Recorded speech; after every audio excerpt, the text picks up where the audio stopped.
তা গাইস দেখতে তো পাচ্ছ, এই আমার ঘর আছে, আমরা দুই ভাই বসবাস করি। হ্যাঁ গাইস, এই আমার রুম, এক কামরা রুম আছে,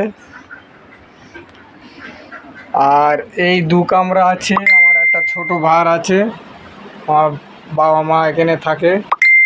এই আমার মা ভাত খাচ্ছে। আমরা খুব গরিব মানুষ, একটু হেল্প করবে, কেউ সহযোগিতা করবে, শেয়ার কমেন্ট দিয়ে দেবে। তোমার মা ভাত খাচ্ছে, আমার মা অসুস্থ, হাতে আর কি অ্যাকচুয়ালি খাওয়া হয়েছিল সুগার থেকে।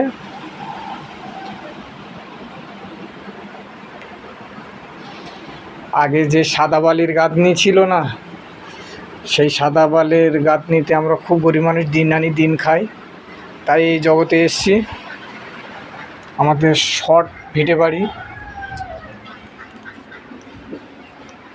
একটুকুনি জায়গার খোলে আমরা বসবাস করি দুই ভাই। আপনারা বুঝতে তো পারছেন আমি কি বলার চেষ্টা করছি। দেখুন গাইস, সাদা বালির গাঁথনি। আমি গরিবগঞ্জের ছেলে, আমি এই আপনাদের এতে এসছি, আপনাদের উপরে নির্ভর। আমাদের বাড়ির সাইডে একটা পুকুর আছে গাইস,